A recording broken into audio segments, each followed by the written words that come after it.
Assalamualaikum, halo teman-teman semua. Aku Aiko Zaranita dengan NIM 124110310101023. Ada yang tahu nggak teman-teman apa yang aku akan bahas sekarang? Yap, benar sekali. Aku akan membahas tentang teori hubungan internasional. Kalau teman-teman ingin tahu apa yang aku bahas sekarang, yuk mari kita simak videonya. Bukankah banyak orang yang bertanya-tanya dari mana teori tersebut? Apakah benar prediksinya? Itu adalah beberapa banyaknya pertanyaan terkait teori hubungan internasional. Namun, perlu diketahui bahwa teori itu merupakan cara untuk terlibat dalam dunia yang semakin mengglobal dalam berita utama saat ini. Sedangkan teori hubungan internasional merupakan kerangka untuk memahami dan menganalisis hubungan dan interaksi antar negara, organisasi internasional, perusahaan multinasional, serta aktor negara lainnya di dunia. Masuk ke dalam pendekatan yang digunakan di dalam hubungan internasional untuk menganalisis suatu fenomena. Di antaranya adalah yang pertama, terdapat covering law, bahwa penjelasan ilmiah harus berbentuk hukum universal yang mencakup fenomena tertentu. Yang kedua, terdapat positivisme, bahwa untuk mendapatkan teori yang sah harus dapat diuji dan diverifikasi menggunakan metode ilmiah. Dan yang ketiga adalah rekonstruktif, bahwa pendekatan ini fokus terhadap upaya untuk mengubah norma, identitas, dan struktur sosial dalam sistem internasional. Dalam teori hubungan internasional, terdapat berbagai macam pendekatan yang memiliki lensa yang unik untuk memahami kompleksitas hubungan internasional. Di antaranya adalah yang pertama, terdapat realisme. Realisme menganggap aktor utamanya adalah negara karena entitas yang paling penting dalam politik internasional, sehingga negara dipandang sebagai aktor kesatuan dan rasional. Yang kedua, terdapat liberalisme. Liberalisme bagian dari pandangan pluralis, memandang bahwa negara bukan aktor yang tertutup, melainkan terbuka terhadap pengaruh eksternal. Yang ketiga, terdapat English School. Pendekatan ini merupakan gabungan dari beberapa elemen lainnya yang fokus dalam menekankan dalam institusi internasional dan norma dalam hubungan antar aktor. Yang keempat, terdapat ekonomi strukturalis. Pendekatan ini membahas tentang antara negara maju dan berkembang, menggunakan perspektif Marxis untuk menganalisis ketimpangan ekonomi global. Masuk kepada pembahasan epistemologi, metodologi, dan ontologi, merupakan 3 elemen yang dapat kita pelajari untuk mengembangkan teori dan pendekatan terhadap hubungan internasional. Yang pertama, epistemologi merupakan bagaimana proses memperoleh ilmu pengetahuan, ibaratnya seperti bagaimana bisa mengetahui sesuatu. Nah, mengetahui pengetahuan tersebut secara objektif dan subjektif, atau bisa juga dengan indera kita, pengalaman, dan secara langsung. Yang kedua adalah metodologi, merupakan cara atau teknik yang digunakan untuk mempelajari hubungan internasional, ibaratnya seperti bagaimana kita meneliti dunia. Nah, untuk mengetahui pengetahuan tersebut berdasarkan data atau statistik. Yang ketiga adalah ontologi, merupakan pengamatan dengan realitas atau mempertanyakan apa yang sebenarnya ada dalam dunia hubungan internasional, ibaratnya seperti apa yang ada. Sejarah hubungan internasional.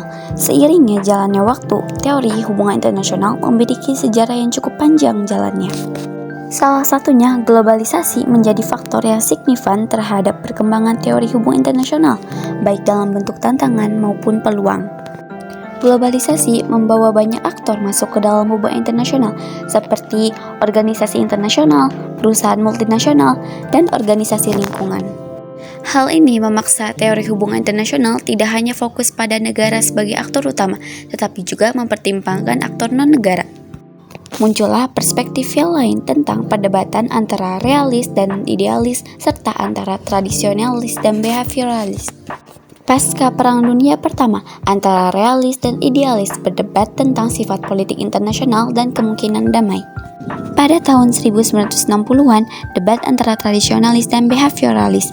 Tradisionalis mengutamakan pendekatan historis dan normatif, sedangkan behavioralis menekankan metode ilmiah dengan pendekatan kuantitatif.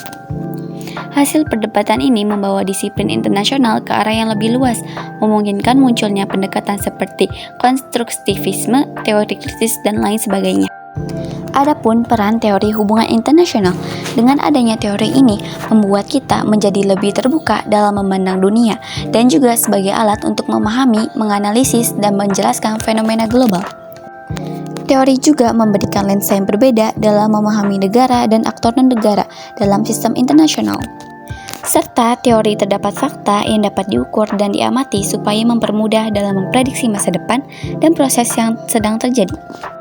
Level analisis teori hubungan internasional merupakan kerangka kerja yang membantu mengorganisasikan pemikiran dalam hubungan internasional, terbagi menjadi beberapa bagian, diantaranya adalah: yang pertama adalah tingkat analisis. Tingkat analisis terbagi menjadi beberapa bagian, yaitu individu seperti kepala negara, diplomat, atau tokoh tertentu yang mempengaruhi kebijakan internasional.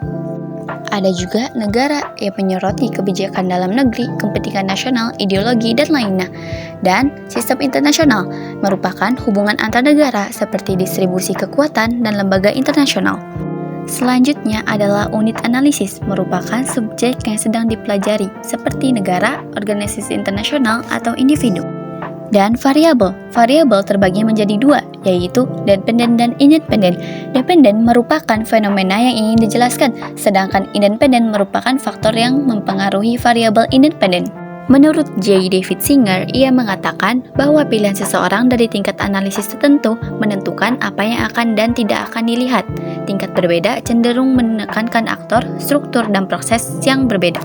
Jika ingin keseluruhan perspektif ingin mendapatkan pemahaman yang bagus, maka harus mempertimbangkan semua analisis dengan baik. Maka dari itu, harus memeriksa setiap tingkat analisis dan bagaimana aktor, struktur, dan faktor atau variabel lain berhubungan satu sama lain, lintas tingkat analisis dari waktu ke waktu. Aplikasi teori hubungan internasional. Ada pendapat bahwa teori itu hanya bersifat abstrak, tetapi sebenarnya teori memiliki aplikasi praktis yang relevan untuk menjelaskan, memprediksi, dan memberikan panduan untuk mengatasi masalah di dunia nyata. Menurut pandangan Kenneth Wells, menunjukkan bahwa teori bukan hanya memahami hasil internasional, tetapi juga memprediksi hasil di mana yang akan datang. Terima kasih telah menyimak sampai akhir penjelasanku. Terima kasih. Dadah, wassalamualaikum warahmatullahi wabarakatuh.